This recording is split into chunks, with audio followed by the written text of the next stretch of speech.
In today's program, we hope to help you better understand the Winlink system by telling you about the message types, the pathways they take, and the modes required to do it in the Winlink Global Radio Messaging System. Winlink started in the late 1990s and is also known as the Winlink 2000 network. Winlink is an all-volunteer project of the Amateur Radio Safety Foundation, which is a non-profit, public-benefit corporation. What really is Winlink? In its simplest terms, Winlink is a worldwide system for transferring email via radio. Winlink has global connectivity. These maps show some of the many RMS stations worldwide. Winlink also has a wide range of users. Winlink has traditionally been associated with amateur radio. This includes the casual ham operator using the system for his everyday email. It also includes amateurs that volunteer their services in many other organizations. In this program, all of the examples we will look at are based on the amateur radio users. Another major user of Winlink is emergency communications. These include groups using Winlink for local, state, national, and international emergencies. The redundancy, flexibility, and off-grid independence built into the Winlink system make it a strong player in the emergency communications environment. A lesser-known group of Winlink users are city, state, and our national government. And this also is true both within the United States and for governments around the world. Also included in this category would be many allied agencies helping with government operations. They have all learned that Winlink gets the emails through when other operations are not available. For the general public, maybe one of the least known users of Winlink is maritime. Winlink is used at sea for email, position reporting, and receiving valuable weather information. These are all features that are built into Winlink's RMS Express software. Search and Rescue have also used Winlink communications to successfully get to distressed ships when normal voice operations were not possible. Here is the big picture view of the transfer paths in the Winlink system. It consists of amateur radio stations, also known as ham operators, which originate and receive email, RMS stations, and CMS servers. So let's take a closer look at the actual operation of the Winlink system. The first thing we need to look at are the different types of messages sent as Winlink email. Winlink operates primarily on software developed for the system by the Winlink development team. This software is called RMS Express. There are other softwares that can be used with the system like Outlook, AirMail, PackLink, and BPQ, but RMS Express is what is recommended. When you create an email message in the RMS Express program, you create it as a Winlink message or a peer-to-peer message. If you create a Winlink message, the assumption is that there will be one or more hops between the message originator and the end user. A WL2K message will be addressed to a call sign at winlink.org. It can also be addressed to any standard Internet email address, if it's to be delivered outside the Winlink system. And finally, the subject line has to start with //WL2K. The other type of message is peer-to-peer. This is a direct message between two radio operators. In this case, the only thing that needs to be in the address line is the call sign of the recipient. In this example, it's K4REF. Once a type of message is chosen, we can now choose an automated session that is going to be used to send that message. As you can see, there are both WL2K sessions and peer-to-peer sessions listed in the session drop-down window in RMS Express. The next thing we want to look at are the different paths that the WinLink message can take as it makes its way through the system. The paths are WinLink, peer-to-peer, radio only, and post office. Again, the path taken is determined by the message type and the session chosen. The first path we want to look at is WinLink. WinLink is also referred to as WL2K. You'll notice that RMS Express has a group of sessions listed as WL2K sessions. This is a typical path of a WinLink or WL2K message. In this case, my friend Bob, KD7WKO, wants to send an email to Gary, AG4XO. Well, let's see how that's done. KD7WKO starts out by contacting a RMS station. In this case, it's VA3LKI, my friend Michael's Packdoor station in Canada. RMS stations are called radio message servers. KD7WKO uses RMS Express to pass his email to VA3LKI. If that station is connected to a CMS server, in this case Perth, then VA3LKI is considered to be a radio message server gateway because it has access to the Internet and to Perth, so the email message reaches Perth. Once the message reaches a CMS server, it is duplicated out to all 5 of the common message servers located all around the world. In normal operations, these servers are really the backbone of the WinLink system. As long as there is at least one of these servers operational, the system path can function. KD7WKO's email will sit on these servers until requested. The final link takes place when AG4XO contacts an RMS station using RMS Express to send and receive his email. In this fully automated process, he is connected to K4REF-10, which is my RMS VHF packet station in Knoxville. The station then contacts one of the CMS servers, in this case Halifax, and pulls down AG4XO's email and sends it on to him. So, this is a typical set of WinLink connections. It shows the pathways from and to the ham radio stations, the radio message server stations, and the CMS servers. If the Internet goes down locally or regionally so that nearby RMS stations cannot connect to the CMS servers, it is still possible for the system to function. The originating station just has to reach out further to an active RMS gateway where the Internet still exists. In this case, KD7WKO was able to reach out of the Tennessee Valley to VA3LKI in Canada, and thus send the email on its way into the WinLink system. The next path we want to look at is peer-to-peer, also known as P2P. You'll notice that the RMS Express software has a group of sessions that are listed as P2P. Peer-to-peer really just means person-to-person. KD7WKO wants to send an email to WA4BDS, his friend Roy. All he needs to do is make a direct connection between the two radios. So, KD7WKO uses RMS Express to connect to WA4BDS and send his email message. It's called a P2P session. So, whether it's across town using VHF frequencies or across the country with HF frequencies, this type of connection is still considered a direct peer-to-peer contact. The third path we want to take a look at is radio only. These can be WL2K or P2P types of connections. You'll notice that in the RMS Express software we have a group of radio-only sessions. I'm often asked, what happens if the Internet goes down altogether and the CMS servers become unusable? The answer is the system converts to a message pickup station path. In our example here, KD7WKO wants to email WA4BDS.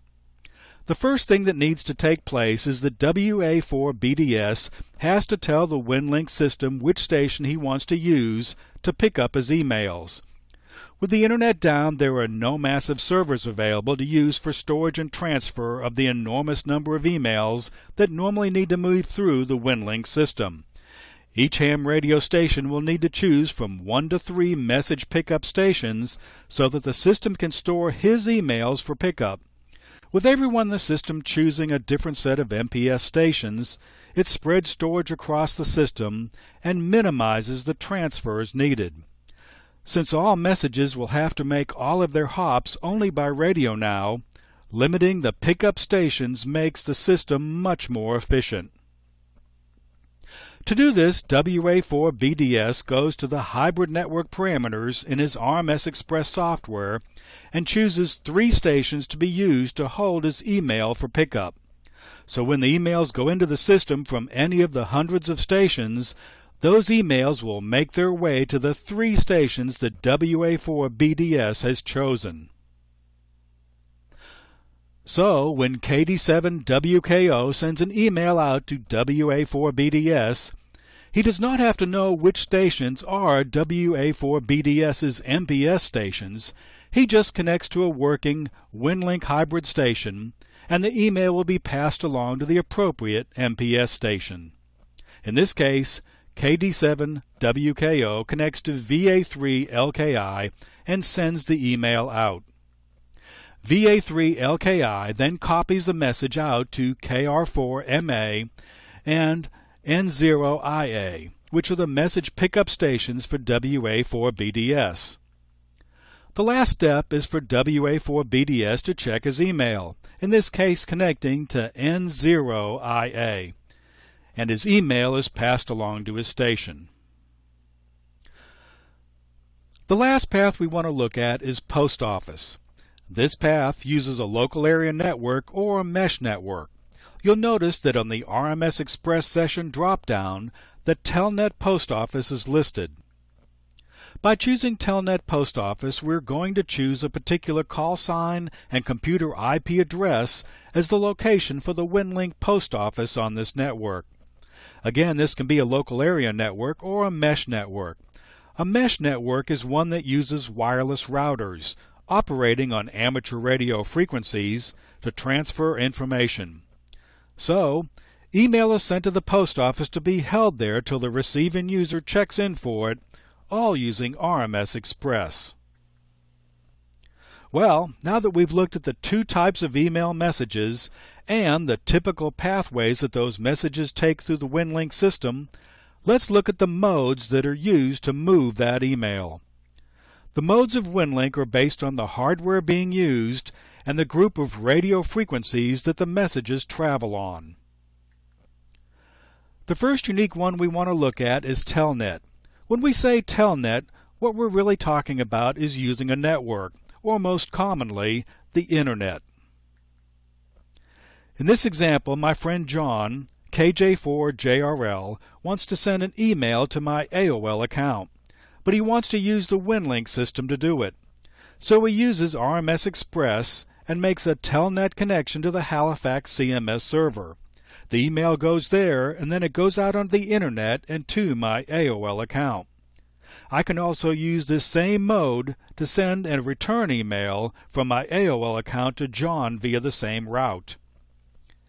If John had wanted to use only the WinLink system, he could have addressed the email to my call sign K4REF@winlink.org. Still using RMS Express, he would have then passed the email to the Halifax server with a Telnet connection.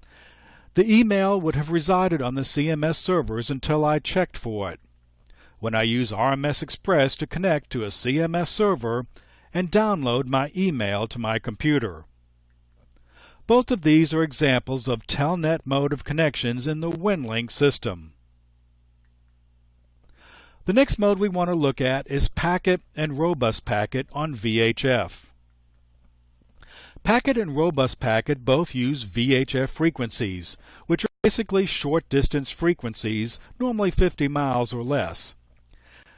This mode uses boxes that are described as TNCs, which stands for Terminal Node Controllers. The Cantronics KPC 9612 is a very popular example of a packet TNC.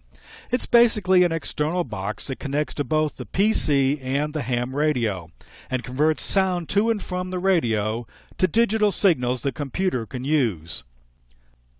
With the robust packet mode, you are using a very specific TNC called the tracker that is made by SCS. So if you're using an SCS tracker, you're using robust packet. The next mode we'll cover is Pactor, which uses HF frequencies. Pactor uses HF frequencies. These group of frequencies are used for long-distance connections. They can stretch across the country or across the world. Pactor controllers are made by SCS and are considered multi-mode units. They automatically configure themselves to run in P1, P2, P3, and the new P4 mode of transfer. Most of the SCS units are capable of using up to P3. The new SCS Dragon runs in P4, which is extremely fast. One other aspect of these multi-mode units is that they can also be used to run packet mode sessions. Continuing on our list of modes, the next one is Winmore.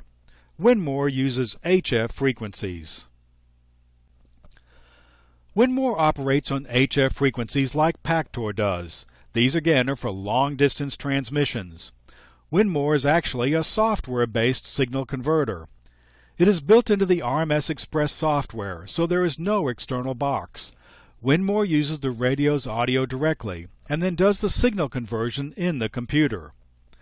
Since many computers' built-in sound cards don't have optimum performance for this process, an external shielded sound card is usually recommended.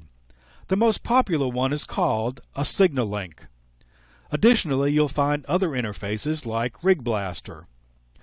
One additional nice feature of these external sound interfaces is that they have volume controls for easy adjustments. Winmore's biggest disadvantage is that it transfers email at a much slower rate than Pactor, but the good news is that it's very inexpensive to acquire. The last mode we want to look at is the setup for Post Office. This mode assumes that there is a network in place to connect to and take advantage of. Post Office is typically used with a LAN network, which is a local area network comprised of computers that can talk directly with each other. What happens is that one of the computers in the group is designated as the post office for the system. An email is transferred back and forth through the post office to its users. A variation on Post Office is the use of the new mesh networks. These networks use wireless routers that operate on ham radio frequencies and have been reprogrammed for use for this purpose. Mesh networks allow users to go wireless with their Winlink emails, which can be a very powerful tool in emergency environments. So, there you have it. We've not covered all of it, but we have taken a brief overview of the Winlink email system. Specifically, we've looked at the two types of Winlink messages. We've looked at the typical pathways that those messages can travel on, and we've looked at the different modes that are determined by the hardware and frequencies that are chosen for use by Winlink operators. And that brings us back to the big picture view of Winlink. We hope this program has been helpful to you in understanding what the global email system called Winlink is all about. For more in-depth and descriptive information on Winlink, please go to the main website at winlink.org. You can get everything there, from current Winlink news to all the details of Winlink in the Book of Knowledge. If you want to learn how to install, configure, and operate RMS Express, please go to my YouTube channel by searching for K4REF and watch my complete Winlink RMS Express training series that covers all the details of how to get started. Before wrapping up, I wanted to say a special thank you to my script consultant and content advisor, Steve Waterman, K4CJX. So, from all of the hard-working volunteers, station operators, network managers, and the entire Winlink development team, 73 from K4REF.